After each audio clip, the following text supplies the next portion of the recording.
On a rainy Thursday afternoon, I am walking down Grand Avenue in St. Paul to meet some work colleagues for lunch at the Iron Ranger. I step through the door and into what feels like a rustic dive bar. Wood floors and earthy tones like deep browns and terracotta evoke warmth and charm. Framed photos of water towers from Hibbing, Calumet, Eveleth, and many others decorate the walls alongside a mounted shovel and pickaxe. On my left, there is a large, vintage-looking billboard that reads, Sunrise Bakery, homemade taste served daily, established 1913, Hibbing, Minnesota. I take a seat with my colleagues at the booth and eagerly look at the menu. So many of the dishes, pasties, potica, porketta, poutine, and sarma, are new to me.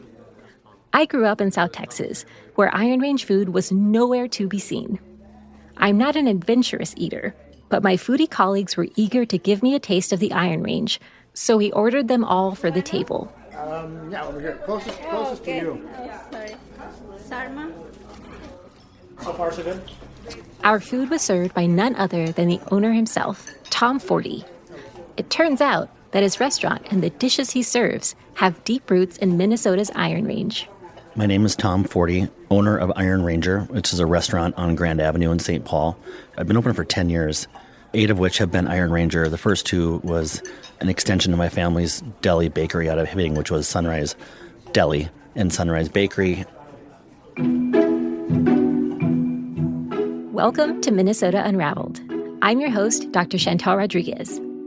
To learn more about how Iron Range cuisine came to be and how Iron Range recipes and cooking techniques have been passed down across generations, I spoke to Tom and 3 others with ties to the Iron Range and unique perspectives on the region's cultural culinary history.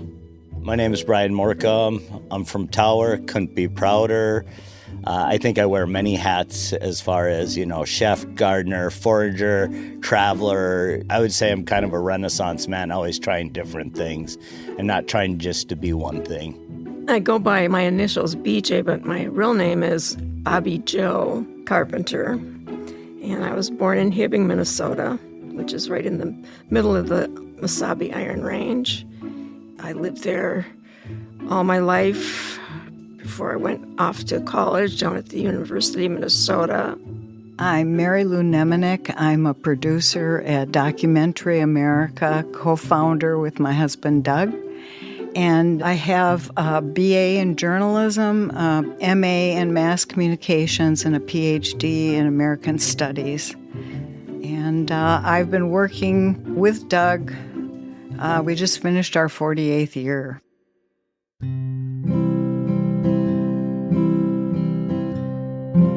The Iron Range food I ate at Tom Forti's restaurant was absolutely delicious. But I was very aware of the fact that I was enjoying the cuisine in St. Paul and not the Iron Range. To learn more about the region, I spoke with historian and documentarian Mary Lou. Could you geographically identify the Iron Range region and what constitutes it? It's northeastern Minnesota, and it's 3 different Iron Ranges, really. The Vermilion is closest to the Canadian border, and that was settled first, and then the Mesabi is the most populous and the biggest area of population, and then we have the Cuyuna, which was settled last and didn't have quite the mining activity that the other 2 ranges had. Minnesota's Iron Range is one of the largest, most productive iron ore regions in the world. Geologic and volcanic activities starting over 1 billion years ago left behind large deposits of minerals, including iron, gold, silver, nickel, and copper. Long before European Americans began to extractively mine these minerals in the 19th century, Native Americans mined copper from deposits around the Great Lakes. They fashioned knives, tools, and jewelry from the pliable metal and exported both raw copper and finished items through an expansive native trade network across North America. When European Americans arrived in search of minerals in the 1860s, Ojibwe living near the Great Lakes shared their knowledge of iron, gold, and other minerals. European Americans began mining iron ore on the Vermilion Range in 1886, the Mesabi Range in 1890, and the Cuyuna Range in 1903. Soon, prospectors and companies set up shop in northeastern Minnesota to extract the metal. A surge in labor immigration soon followed. The earliest ones were Scandinavians and Northern Europeans. Later on, Southern and Eastern and Central Europeans were recruited. Single men came first, and a lot of them intended to go back. But because there was such an imbalance in terms of gender on the range, in some places it was like 8-1 men to women. And so there had to be a lot of intermarriage, and that also diffused a lot of the conflicts culturally and also helped people to develop English-speaking skills. One of the many single men who arrived in the first immigration wave was Elijah Morcom, the great-great-grandfather of my guest, Bryan Morcom. His first mining accident was recorded when he was 9 years old, and that was in Cornwall, England. And then he came over, was working at a mine in the UP. And then all these financiers got together because they were here prospecting gold. And they didn't really find much gold, which there is gold here, but it's so deep in the iron ore rock, it's hard to mine out. And that's why they're not mining it out.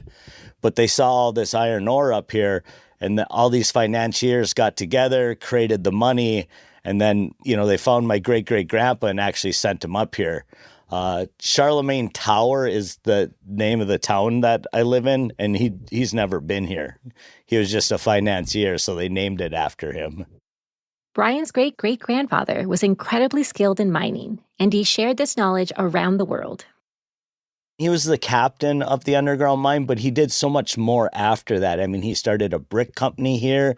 He became an ambassador, and he actually went to Australia to give teachings on mining. Wow. And that was a rare thing to travel to Australia back in the 1800s. Mm-hmm. He was also at the World's Fair in Chicago, and I think that was 1893. Yeah, 92, 93. Mm-hmm. And he was giving lectures on mining there.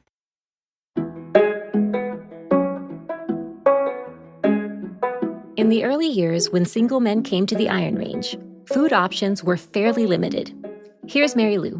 They're eating off the land, so there was, people hunting. And the mines closed a lot during the winter, so people would have to live off the land. So hunting, berry picking, any kind of gardening. But the summer is only maybe 100 days or even less, depending on the weather. And it's really hard to grow a variety of crops. Hay and potatoes are particularly good for that climate, but it was very difficult for people to farm on the range because of the rocky, hilly soil and minerals. So at what point do you have families coming in terms of time period and joining men and creating more of a family connection? Towards the turn of the century, you see more families. But again, some of the men were able to marry and stay on the range rather than go back, which was their original intention. And the women were really insistent on education and churches. So when the women started coming over, you started to really see the towns develop. Many immigrant families were attracted to Minnesota by the promise of owning land through the Homestead Act of 1862, which allowed settlers to claim former native land for free. Families were required to farm and make improvements to the land for 5 years. The family of my guest, BJ Carpenter, is one of the many who moved to the Iron Range for this reason and contributed to the building of towns in the early 1900s. My great-grandfather on my father's side, they lived in Maine, and around 1900, President Roosevelt was giving land away right and left. And if you remained on the land for 5 years, it was yours, tax-free. And so they took advantage of that. They had moved to Minneapolis, where they lived around Lake of the Isles at the time. And they moved up to a place north of the Iron Range called Togo, Minnesota. And my great-grandfather was the first homesteader up there, so they named the township after him. My grandmother was the first school teacher up there, and so she roomed with my great-grandfather and grandfather, and that's how they met. Mm-hmm. And then on my mother's side, my grandmother had come over. Her brother had encouraged her to come over. He'd come over to work in the mines in the early part of the last century. And then my grandfather came over. They did not know each other in southern Finland, but my grandfather on my mother's side, he came into the country illegally. Very proud of this. He was a socialist. He came from Finland through Canada and came down illegally into the Iron Range because his sisters had come to the Iron Range. And that's how he came to meet my grandmother. The shift toward family immigration made me wonder how this impacted the food scene in the Iron Range. Back to Mary Lou. As the women came, more foods were brought in from different countries, but then they became adopted by the people on the range, which really shows that development of range identity. And so you have potica, which is a Slovenian kind of a sweet bread that has walnuts and sugar, and it looks like a jelly roll when it's kind of rolled up. And they had pasties, which are Cornish meat pies. And you could buy these kinds of things at different stores once the businesses developed, and they were range foods. It didn't matter that they originally were Italian or Slovenian or whatever.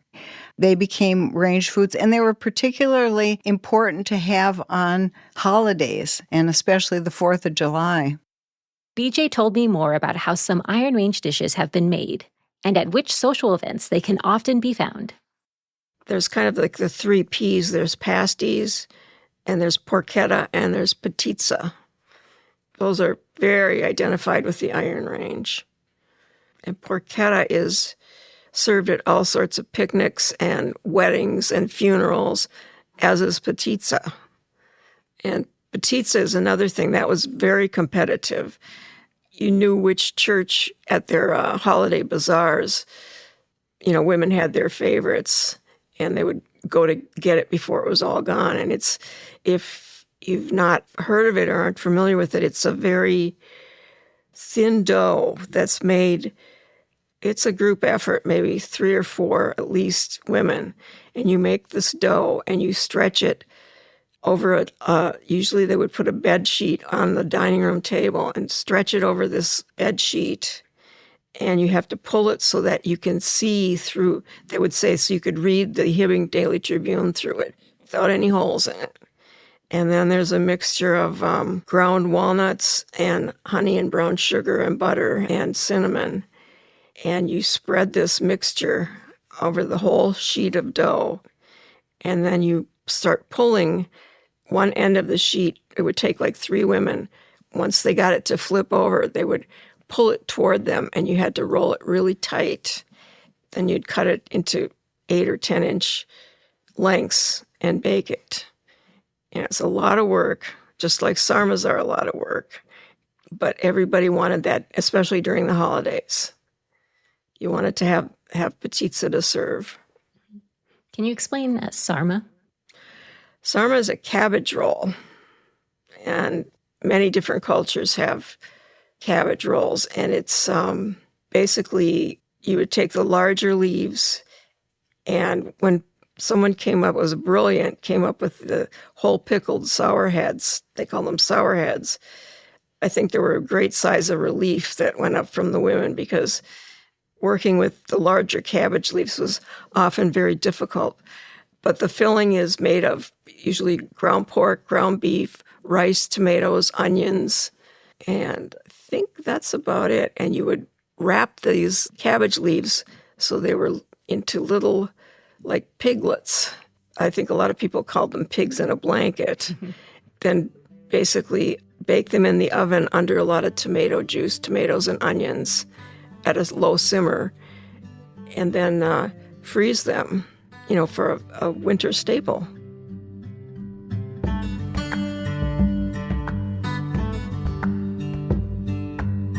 These Iron Range foods were eaten by many living in the region.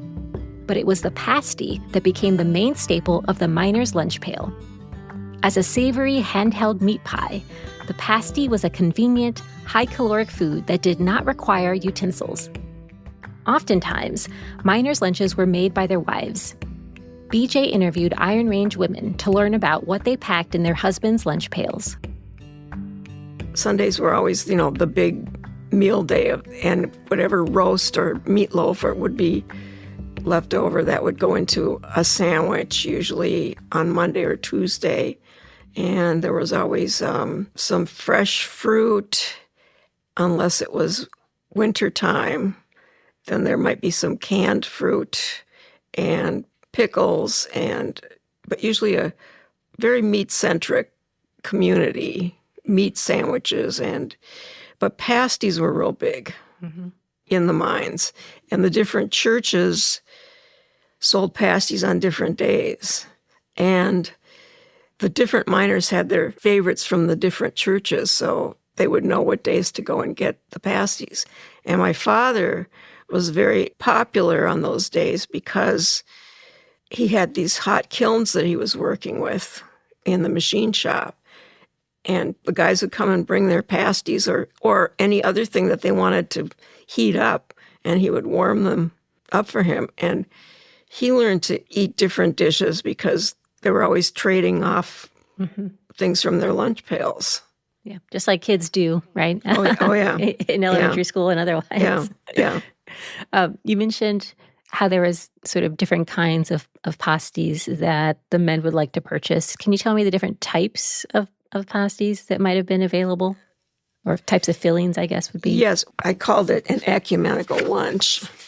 On Mondays, they were from the Immaculate Conception, which was the little Italian Catholic church. And those were made with beef and pork. And on Tuesdays, they came from Grace Lutheran, which was the Finnish Lutheran church, not the Swedish Lutheran church. And they did not have potatoes. They used rutabagas and beef. And on Wednesdays, the First Presbyterian Church, they had carrots, potatoes, and a gravy with their beef. And on Thursdays, First Lutheran Church, which was the church I grew up in, that's the Swedish Lutheran church, they had onions, carrots, potatoes, and no gravy. And then on Fridays, the Wesley Methodist Church with carrots, potatoes, and gravy, kind of like the Methodists and the Presbyterians were kind of in sync together on that.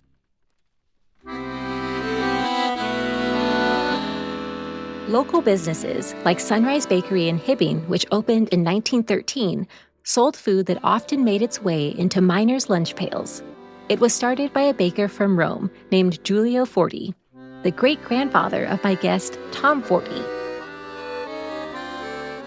I grew up in Hibbing, up on the Iron Range, about 200 miles north of St. Paul, and my family, we started a bakery in Hibbing in 1913. My great-grandfather then was taken over by my grandfather and his siblings, then on to my dad and my aunts. And my grandfather by trade was a baker, so I don't think he made it too long in the mines and decided to work in a bakery in Eveleth. And then they moved to Hibbing and opened up his own shop. Yeah, so that bakery that he opened up, was that, you called it an Italian bakery? Yeah. So, I mean, again, I don't have a ton of information or background on that, but I think it was Italian bread and hard rolls, pretty simple scratch bakery items. But at that time, I think, as it's been told to me, with all the ethnicities on the range, I think he learned pretty quick that he had to accommodate everyone. So, I remember we'd have like Finnish rye or a German rye, just ethnic breads for all the different immigrants on the range. And when your family first opened that bakery in Hibbing, do you know where it was located? I'm assuming it may have moved over time. But yeah, it did. I mean, originally Hibbing was once, they call it the town that moved. So originally the town was what we now know as North Hibbing, but in the early 1900s, I think U.S. Steel came in and discovered a lot of this iron ore under the town. So they had to move the town from North Hibbing to now, which we know as Hibbing, and they moved the bakery a mile and they moved it on. Was logs, and they just did different techniques back then, and to see how they moved buildings. And so now, I mean, the original Sunrise Bakery was in North Hibbing, now there's no land beneath it. It's all been mined, and they've moved a few times since. But in large part, the Rangers who would go to Hibbing would go to 3rd Avenue. And then we had a Sunrise Deli, which my mom and dad opened in the early 80s, and that was on 1st Avenue. And so there's been some movement throughout the time, but for the most part, 3rd Avenue is where the business was, and people remember it being. Can you tell me more about either the research you've done or how you've heard these stories? Yeah, I mean, it's really just passed down, whether it's sitting around the dinner table or the coffee table, just hearing my parents or my aunts and uncles speak about how things were in the old days. And even operating the business I have now in St. Paul, I have a lot of customers, a lot of families who come in and would tell me stories of their experiences of what they remember of Sunrise Bakery and Sunrise Deli. And, I've heard stories about people going to the bars and leaving the bar at midnight and going to the back door of the bakery and getting glazed donuts. Was he passing along the trade of being a baker and a bread maker? Yeah, he was. I mean, my grandfather Vince kind of carried the water for many years. He worked endlessly and tirelessly 6 days a week. And then that was passed on to my dad, who also, took on the bakery for a number of years as well, although he went to college and studied and came back to Hibbing to take on the business. But for the most part, in those early years, my great-grandfather, Julio, he didn't come here. When he came in 1910, he was already in his 50s. Sunrise Bakery is still in business today, over 110 years after Tom's great-grandfather opened it. I asked Tom what the bakery means to him. It was a very special upbringing to be a part of a family business like this, especially that means so much to people on the range. I think it's so gratifying and rewarding to have this business where I get to meet people from Hibbing or Chisholm or Eveleth who would shop at the bakery and who knew my dad or my grandfather or my aunts, or maybe their aunts or their grandmothers or their mothers worked for us at one time. For my guest, BJ, her family kitchen was an important gathering place for sharing the practice of canning food. There weren't any convenience stores. People grew most of their own foods, and, everybody's mother canned. I learned how to can and baked and preserved. And, my father and my uncles all hunted and fished. So I grew up on a diet of walleye and northerns and venison, and my father used to hunt with a group of farmers from the Montevideo area, and they would all come up to the homestead, my great-grandfather's homestead, every year in the fall. And they would eat better than anybody because they would bring cases of their freshly laid chicken eggs and their freshly slaughtered chickens and their freshly slaughtered pork and their homemade bacon and bread that had been made from their wheat. And do you have perhaps maybe a fondest memory of either eating or preparing Iron Range food that you wouldn't mind sharing? My favorite memories center around one of my great aunts had a farm, a dairy farm, just outside of Hibbing, out by the airport. And that was my favorite place to go because they grew everything. I mean, absolutely everything. They baked their own bread. They made their own yogurt, their own cheese. They churned their own butter. That's where I learned how to bake bread on a wood-burning stove. They still had a wood-burning stove when I was growing up. And they also had a summer kitchen. And if you're not familiar with what a summer kitchen is, it's because a kitchen that had their wood stove in, so you wouldn't heat the house up in the summertime, where all the cooking would take place in the summer and the canning. And I was always going to run away from home and live in that little summer kitchen. And when you think about those memories of canning, for example, can you tell me who was present at that sort of event? Well, it was usually my mother and my grandmother when they were still alive, and oftentimes one of my aunts. And my mother had one of those really big pressure cookers that looks like a bomb or something, and with all these levers to hold it down. And I was always very afraid of it.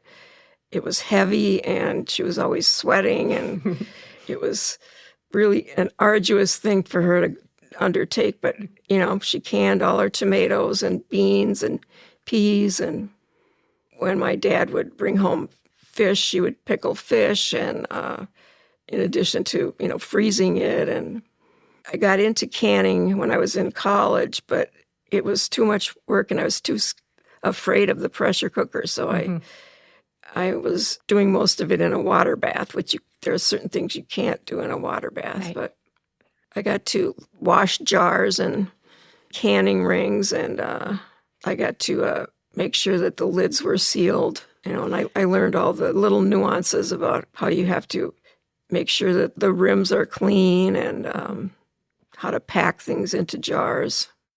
Beyond canning, BJ recalls another one of her favorite family traditions, chocolate cake. My father loved chocolate. He loved chocolate cake. So my mother would bake from scratch. So basically like a really good devil's food cake. Well, I'm loving this story already. I love chocolate, so chocolate cake is my favorite of all time. Well, he called it his vitamin C. Smart man. And it was in one of those long 9x13 pans. And then she would make hand-beaten fudge icing to go over it. And she made that every Sunday so that he would take it in his lunch pail. And then he worked in the mines from 7 until 3. He'd be home. And they always had coffee at 3:30 when he came in the door and a piece of chocolate cake. And we were not allowed to go into that chocolate cake unless it was served to us. So, no, he was very serious about chocolate. And no box cakes were allowed in the house.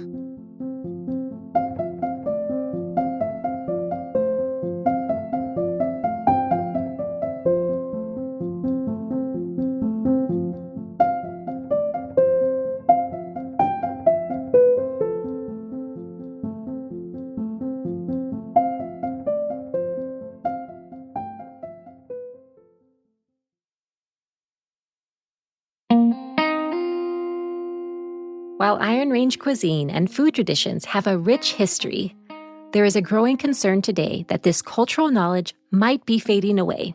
Here's Bryan. I see it drifting away because the elderly people are passing away and it hasn't been passed on. Mm-hmm. And it scares me to see it. Like, I mean, when I was younger, people are always group of people making potato sausage, always community getting together, smoking suckers, doing all these things that are related to our area. You just don't see it anymore because it's hard work and people are not doing it. They're looking to go to the grocery store, go to the deli, and go for the convenience. This same concern sparked BJ to write her book, Come You Taste, Family Recipes from the Iron Range. I'd always would be asking for recipes from my different great aunts and anyone who would give them to me. And I was thinking about it, 20 or 30 years ago. And, as the successive generations come into being, these kids don't know about this food. And it's so important.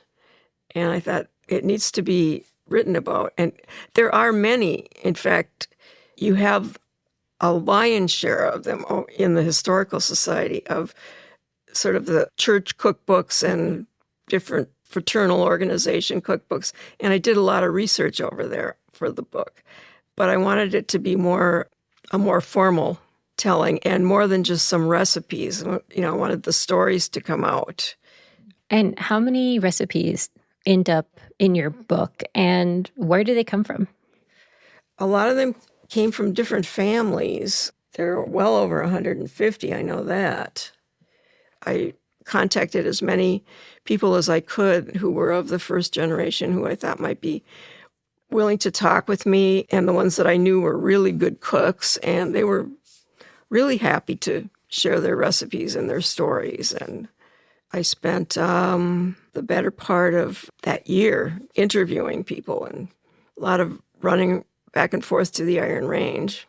But it was really a fun project, and I was really happy to finally get it off the ground. And you had probably over 150 recipes. Did you make all of them? Oh, yes. Wow. You have to test them. Mm-hmm. So I called in a lot of favors, and I had my friends and family all testing them to make sure that they worked and tweaked them where needed. And one of the recipes, I do have the recipe for my mother's chocolate cake. And I was looking at the recipe card that she had written for me many years ago, and I realized she'd just written it off the top of her head. And she didn't have any leavening listed in there. And I had to call her and ask her, what is it? Is it baking powder? Is it baking soda? And she just kind of laughed, and she corrected it for me so that I could get it in properly. And you mentioned that you did sort of historical archival research for the recipe book. So I'm curious how you were connecting the past and history through these documents to these recipes. Well, I looked for what was traditional in the various communities, and I looked up different church books or community books from Chisholm and from Eveleth and from the Greenway Coleraine area. And I wanted to give sort of a balanced, I started it out with bread because it's the most basic food. And then breakfast items. What would they eat at breakfast? What would they, have for lunch and dinners? There's a real tradition, at least maybe it's in the Scandinavian culture, but I think it goes across the board where, the women would get together in the mornings and have coffee, and then they would have coffee when their husbands would come home in the afternoons. And lunch was always referred to as dinner at noon. What most people called dinner now was called supper. And then often on the weekends, if you would go out to visit someone in the country or they would come into town, you would have lunch at like 8 or 9 o'clock, which would be like some baked good or something that they had canned or pickled, something light. I'm hoping that you can speak to why you think it's so important to preserve Iron Range culinary traditions. Well, it gives a sense of where people came from. And there's something about, cooking with your elders, learning things. I remember I always looked forward to Thanksgiving because we always made these wonderful dishes and that we wouldn't have any other time of the year. Or the Christmas traditions. You would go to these different church bazaars and the foods were radically different. The baked goods were radically different. And it was always fascinating to me. And, there's so much junk food out now. And the kids, as I said, there are kids I remember meeting. I worked with a group called Urban Roots for a few years over on the east side of St. Paul. And these kids didn't even know what basic foods were. They'd never seen a fresh orange, or they don't know where fish comes from. And we are losing everything to fast, immediate, readily available, and that's just not right.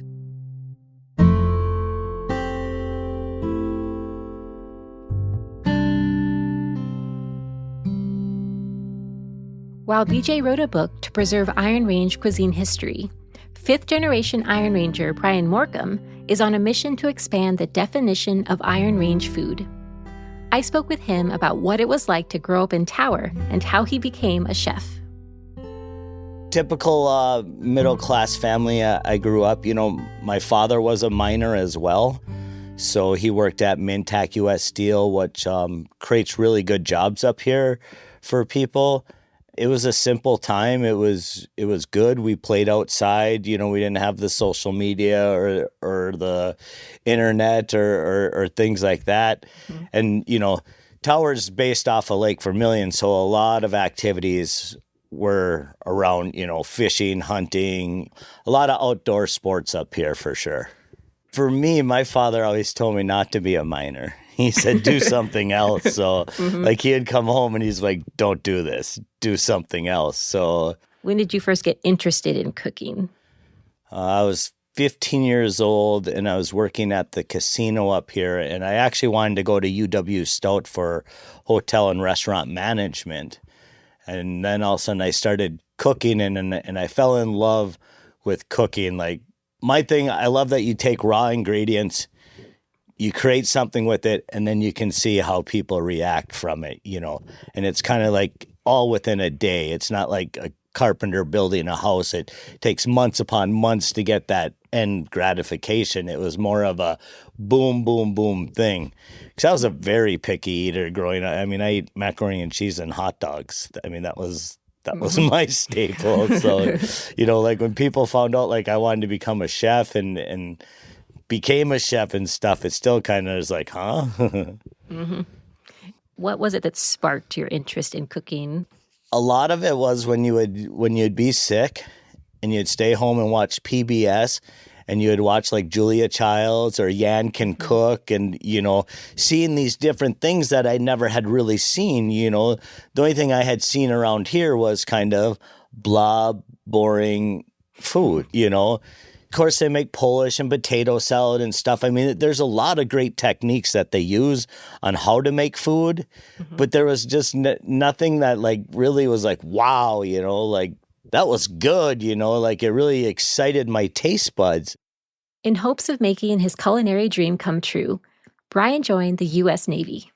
My idea was I wanted to go to the Navy, have school paid for, and then actually be able to travel and learn different cuisines. That was my goal. Went to the Navy, find out, well, that's not how the GI Bill worked. You had to go to a 4-year school to get all your money out. So it kind of, you know. So I was very fortunate, though, like leaving Brown Institute or Le Cordon Bleu, I got an internship at Restaurant Alma down in the cities. They're still there. I mean, it's almost becoming an institution. It's been there so long. And that's where I really fell in love with food and understood flavor and just the different cuisines and how, you know, Italians use garlic differently. It's not just raw. You could fry it. And just everything and being able to change our menu every 2 months and stuff, it really broadened my horizon on food that, like, I was like, wow, like, food is important. Bryan worked at Restaurant Alma for 13 years under chef Alex Roberts. Then he returned to the Iron Range, where he opened a pop-up restaurant in Ely and called it Moose Bear Wolf. It was, I believe, the summer of 19. I started off with a all scratch cooking, full menu, tried to offer sandwiches along with, you know, entrees and stuff. And it just, I didn't have the staff, so I turned it into like a prefix where you know, pick, kind of like how Alma did. And I was trying to take all the ingredients that you would find around here and combine them, you know, like cream of wild rice soup, sweet corn soup, you know, doing the ingredients you would find around here. I mean, I had porketta, you know, obviously porketta with rhubarb chutney, you know, using things that like I learned and then using the ingredients here and putting it in a way that no one had ever seen before. And people really appreciated it. I was especially interested to hear what Bryan's version of the pasty looks like. I add fresh thyme to the pasties I make, and you wouldn't see that. You know, that's something as being a chef and understanding the flavors. And it's like, people love my pasties. You know, I tell them like it's my recipe from my great-great-grandpa. He, you know, snuck it over in his boot and I have it, but that's really not true. You know, because, you know, they wouldn't put fresh thyme in it and stuff, even though all that could be readily available around here because those things do grow, you know, well. You know, rhubarb's a huge thing around here on the Iron Range. Horseradish, things like that, sauerkraut, you know, so it's like all these foreigners that came here to mine brought a little something of like from their culture, and then it kind of got bastardized with everyone kind of mixing and mingling it and changing it to their liking. Yeah, so for you, what were you hoping people would experience when they eat your dishes? Well, I wanted people to see that different food was possible with the ingredients they could relate to, you know, like, oh, that's fancy. It's like, what do you mean it's fancy? It's wild rice, you know, like, you know what wild rice is. Just because I put it in a cake and took some smoked whitefish from Lake Superior and put it over and made a salad out of it. I mean, like, you know all these ingredients. It's just been put in a different package. So, you know, trying to break down that barrier, you know, people just, I want this. But when they do eat those special dishes and stuff and you have the different flavors and stuff that are all around here, it's just like, oh, wow, that is good. But the natives were here before all of us. So, like, how can it not be wild rice be one of the main staples of Iron Range food? Mm-hmm. You know, or walleye. I mean, the fishing and stuff like that. And you just don't hear people speak to that saying that is Iron Range food. And to me, that is absolutely Iron Range food. I mean, it's more so then because, you know, it was here first, and it has to because they intertwined and intermingled. And all the different nationalities, I guarantee, eat wild rice up here. They eat those things that were here before them. So that's why it's like a melting pot. It's hard. That's why for me, when you guys ask me about this, it's like, well, I've tried to define what Iron Range food is through doing different things. And when I put it on the plate, people are like, what is this? And it's like, well, that's corn, you know, that's wild rice. These are all Iron Range ingredients that grow really well because we have a short season and not a whole lot of everything grows here. For Bryan, the work of redefining Iron Range cuisine to be sustainable and regionally inclusive requires taking into account the connection between memory and food. I think about my grandma's chicken noodle soup. I mean, it was horrible, but it didn't matter because grandma, there's like 2 pieces of chicken and 4 noodles, but grandma was making it for you and you were sitting there and having it with her. So it's hard to replace emotions when it comes to food. I mean, you can cook the best meal ever. And I realize if people are upset and angry, the food won't taste as good as if people are in a good mood, in a good setting. So it is a whole thing. I mean, food can help a lot and bridge gaps, but you need ambiance, you need service. I mean, you need the whole show to make it really like shine.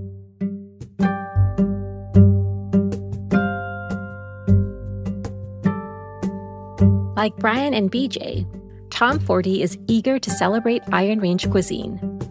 I spoke with him about how his Iron Ranger restaurant in St. Paul brings together service, memory, and family history. So grew up in this family food business that started as an Italian bakery, and then over time we evolved into other kind of Eastern ethnic specialty foods. And I think that's, you know, that spirit I've kind of taken with me with this business in St. Paul, and you have to keep moving forward. And if that's one thing, I mean, they haven't really passed down recipes to me as much as they have passed down like work ethic and always expanding, always growing, and always putting your best foot forward. And so that's, I think, the one thing I've taken from my dad, especially, and then, the lessons he learned from his dad, and then Julio, who started it. I think I get people in from all over the range, and they know Sunrise Bakery or Sunrise Deli, and it's a business that people, I think well of. And, when I opened this business originally in St. Paul in 2016, I thought that might translate. I thought, there's so much goodwill for Sunrise on the range, it's going to work here. But it dawned on me pretty early that this isn't the range. I'm not a baker. I don't make pasties. I don't make porketta, but I know how to, serve in a restaurant or to customer service or to interact with people. And so those are my strengths. And rather than have such a focused business on the Sunrise, like it's a bigger thing than that. And that's kind of how Iron Ranger came to be. And I love it. Tom's Iron Ranger is located near the corner of Grand Avenue and Lexington. The restaurant's interior decor has many connections to the Iron Range. I tried to give it a feel of a Iron Range dive bar with a Grand Avenue touch. So, it's rustic, it's unrefined, but yet, it's clean and organized. And, we have a nice ceiling. We have beautiful woodwork on the floor from all natural woods, taken from northern Minnesota.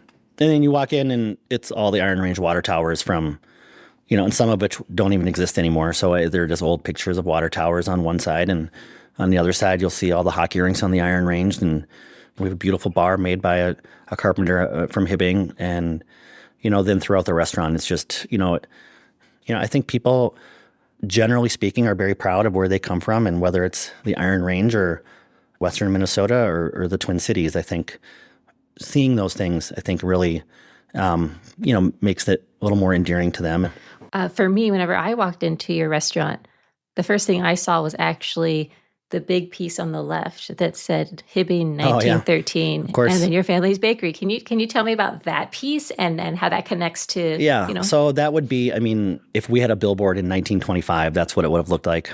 It was like a rendering, and I had a good friend kind of draw that up. And for me, in the menu and the food and the background, I have an opportunity just because like my family business kind of legitimizes or, gives me the confidence to know that, like, we're authentic. Like, we're doing, like, what was done on the range with food 20, 30, 40, 50 years ago. And so I think, like, we're very proud of our heritage and our history and, what my mom and dad have done and my grandfathers and my aunts and uncles with these businesses. And so the sunrise, I think, is very much like a key ingredient to really this restaurant. And it is a way for me to carry the tradition going with our foods. And in addition, our pasties, our sarma, our porketta, our bread, our potica are still coming from the Iron Range. So it's a good way for me to give back and keep spending money up there. And it's tough up there for many businesses and many people. And anything I can do to contribute or sponsor a hockey team or, get involved with different curling events, like, we'd certainly jump on those opportunities. And so, Hibbing and the rest of the range, Chisholm and Virginia. And people are so supportive and they're so proud when they come in here, and it's really great. And your potica comes from somewhere in Hibbing. Is that one of your family members that makes it? That's my cousin Paul. He's been making it. He's been up there he's been running the bakery for 30 years, and he worked under my grandfather, and he's as talented as a baker as there is. He can, I know if we get potica, I know if Paul made it or if I know if someone else made it, because he's a magician with it, and it's not easy to make it. Making potica is an art, not a science, and for those who have made it, they know what I'm talking about. After hearing from my other guests about the many pasty variations, I was eager to learn about Tom's take on the popular dish. I think what you'll find is, like, with the pasty is rutabaga. That's like the kind of hot button ingredient, or if people put ketchup or gravy on it. So we've always put rutabaga in our pasty, and that's kind of the way we've done it. And most people would agree, but it's, there's some people and ask if we have rutabaga in it, and they just won't eat it if it does. But so rutabaga of all things is the one that people kind of have to make sure it's in or not. But and then the gravy question, whether you put gravy or ketchup or nothing. And if people want to put ketchup on a pasty or gravy on a pasty or mustard on a pasty, no judgment here. Just eat it, enjoy it however you like it. When it comes to defining Iron Range food, Tom believes it depends on local context. What Iron Range food is to me, of course, it's the sarma, the pasty, the potica, and the porketta. South American is another one that's kind of like a spicy chili meets sloppy joe in a way. So that's, I think that's what most people would agree on. But then I think, you look at towns like Hibbing that has Forboni's, which is a very old sausage meat company. Virginia has F&D Meats and Dave's Pizza. And, so I think, to me, in my experience with what Iron Range food is, it's the town in which you're in. I think it's, if you're in Eveleth, whether it's the Roosevelt restaurant, or if you're in Virginia, like I said, Dave's, or maybe the Sawmill. In Chisholm, like Valentini's, which was an incredible restaurant for decades. And so I look at Iron Range food more as, like, each town, maybe what their flagship restaurant would be. And so I think that's kind of like, when I think of Chisholm, I think of Valentini's. Hibbing had, the Old Howard or the Atrium restaurant, or, of course, the Sunrise, deli and bakery. So that's kind of how I see more of Iron Range food, is how people identify with, again, like, their hometown and what they're proud of. Not only is there more than one way to prepare a single Iron Range dish, there are also different spellings. Sarma, which is, we're very much Croatian in our family, so that's a Croatian cabbage roll.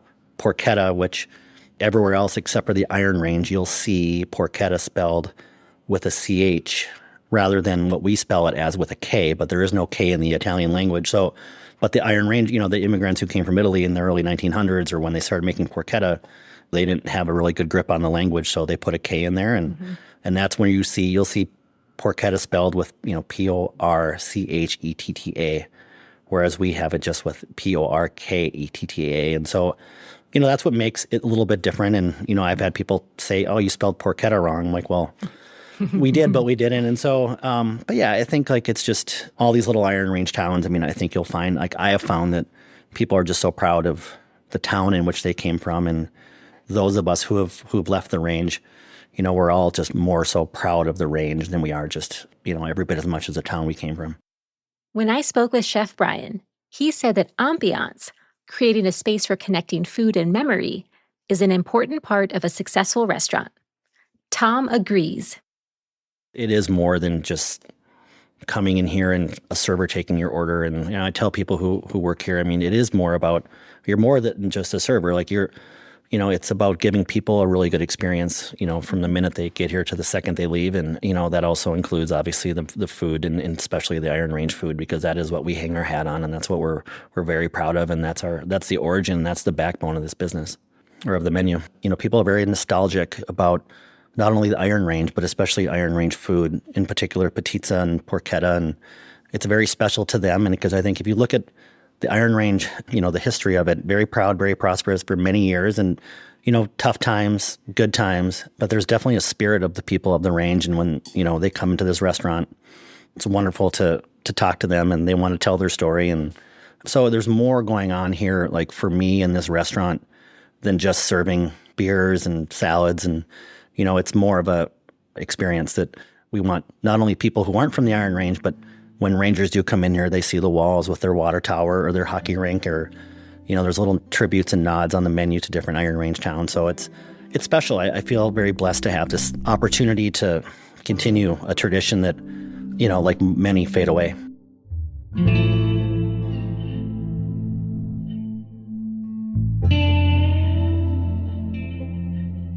Listening to Tom talk about the stories he hears from Iron Range customers got me wondering about the food scene in the range itself. Bryan currently lives in his hometown of Tower in the Vermilion Range. The Vermilion first attracted speculators looking not for iron, but gold. The last mines on the Vermilion closed in 1967, and the range's economy shifted to tourism and recreation. Today, just over 400 people live in Tower. We live in a food desert here. I mean, essentially, there's no real good food. Everything's just high fructose corn syrup, overly processed, boxed food. It's getting worse and worse, and we see the obesity of it, and we see the risks of it and the hazards of it, Like right now, I'm not cooking up here. Mm-hmm. I'm kind of freelancing. I took this summer off, and I planted 3,000 zinnias out like before you come to Tower in purple and gold. So it says Tower when you drive into town. There is no restaurants around. The restaurants around here are a Cisco truck, hamburgers, fried chicken sandwiches. There's not a scratch place around here, like for miles. Ely, there's a gentleman that, he does well. He's trying. But I can see over the years that he's backed up what he was really pushing for to offer to the masses. And if you are doing quality scratch food, you need skilled labor to pull it off as well. It's hard. It's a hard industry as I get older and look into it to really see what is the business model where you are, giving people sustainable pay to do the work that is, difficult, and being able to charge the customer, because the customer doesn't want to see that price, but it's the truth of it, like I don't think people really realize what it takes. Unlike Bryan, Tom grew up in Hibbing, which is in the Mesabi Range. It is currently the only active Iron Range in Minnesota. While Hibbing's population is larger than Tower at around 16,000, its food scene faces similar challenges. I graduated from Hibbing High School and I came to college in St. Paul, and I moved back for a brief time in the early 2000s. But when I do go and visit, I don't see as much of an evolution with the food. We're keeping the traditions alive with the food that we're doing. But with what I'm seeing up there, we're seeing restaurants that are it's hard to take creative, I think, leaps sometimes, especially in places like the Iron Range, because whether it's the clientele or the economy, it's a tough business as it is, and it's a business that you have to play it safe with the menu, and I think especially on the Iron Range, because if you take leaps, it's just a harder place to take chances with a menu. Mm-hmm. People, they only can spend so much on going out to eat, and pizzas and chicken wings and burgers are kind of where it's at, and I think that's true for many places, not only the Iron Range. In the face of concerns over fading food traditions and challenging economic landscapes, my guests remain hopeful about the future of Iron Range cuisine. Here's Bryan and Tom. Well, I'm a very hopeful and optimistic person, so of course I always think there's, possibility, or I want to try to open a restaurant, or I'm always trying to think of what can we do? I just don't think Iron Range cuisine has been really defined and been able to market it as one. What are you going to go to a restaurant and have porketta, pasties, and potica? I mean, there's got to be more to it. And I think it's more about the ingredients that are around here that do really well that can be added in and kind of create our own Iron Range cuisine in a sense, even though it is clearly Iron Range, wild rice, the gardens that do well, because of the cold weather climate up here and things like that. It's like, that's what I would like to see, is a restaurant like that. I would love to see using local ingredients when possible, connecting with some of the farmers that are around here, that when I did have a pop-up, I was buying local pork from Embarrass and some other things that I was very proud to sell. Because for me, and what I learned was it's not about the chef. The chef is just, if you find the right ingredients, you just got to cook it right, season it a little bit, and it shines for itself. It's not the chef and his creativity like somewhere around here. It's actually the quality of food. My hope is that the foods in which we're doing, the porchetta, the pasty, the sarma, the potica, I think my hope is that in 20, 30 years from now, that people are still eating them and can pronounce them and know what they are. And those of whom are up in Hibbing, Mickey Brown, he purchased the Sunrise Deli, and then my cousin Paul and his wife Hannah, who now owns the bakery. My hope is that they're able to keep the tradition going with their businesses. Because without them, it is grandmothers and it is aunts and uncles, but it's becoming a lost tradition with a lot of these foods. And so that would be like a hope for me, is that it continues. And for anyone listening to this podcast, I would, encourage you, some cold, wintry weekend to drive up to Hibbing and in any town on the Iron Range in Chisholm or Virginia or Eveleth or, Mountain Iron, Buell, Coleraine, Nashua, Keewatin, any one of these towns, go up there and, spend a weekend and spend some money and, go to some restaurants. And that would be a hope for me, if anything, is to keep supporting these businesses up on the range. After speaking with my guests and sampling all of the Iron Range dishes, I can see there is so much history on the plate. Dishes like porchetta, the pasty, potica tell stories of mining, immigration, and community formation. It is clear that Iron Range cuisine is an important part of cultural identity that connects individuals to family history, and over time has also connected individuals to a regional Iron Range identity. And yet, Iron Range cuisine is threatened by circumstances like changing lifestyles and global economic forces. All of my guests have responded to this reality by working to preserve cultural knowledge of Iron Range food in their own ways, whether it be by writing down recipes and their histories or carrying forward family traditions. In the process, they are participating in the tradition of adapting and, in some cases, expanding Iron Range dishes.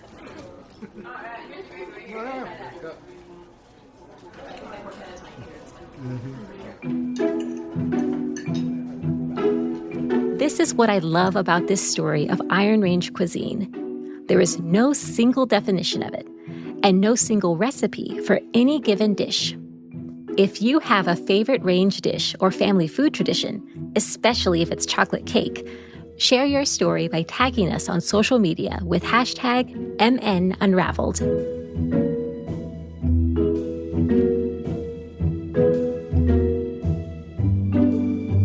You've been listening to Minnesota Unraveled, pulling on the threads of Minnesota history. I'm your host, Dr. Chantel Rodríguez. Special thanks to Kimi Tanaka for her help on this episode. You can find more information on this episode, including transcripts, bibliographic resources, and Minopedia articles at our website, mnhs.org/unraveled. Minnesota Unraveled is produced by the Minnesota Historical Society in partnership with Rose Productions. Our research team is Ari Fields, Alex Magnolia, Hayden Nelson, and me, Chantel Rodríguez. Our production team is Brett Baldwin and Megan Butner, with recording, sound design, and editing by Chris Heagle and Zach Rose. Our theme music is Careless Wandering by Arthur Benson. Funding for Minnesota Unraveled is provided by the state of Minnesota, the Legacy Amendment through the vote of Minnesotans on November 4th, 2008, and our generous donors and members. You can support Minnesota Unraveled at mnhs.org/support. Thank you for listening. Until next time, stay curious, and remember, the tapestries of history are all around you, just waiting to be unraveled.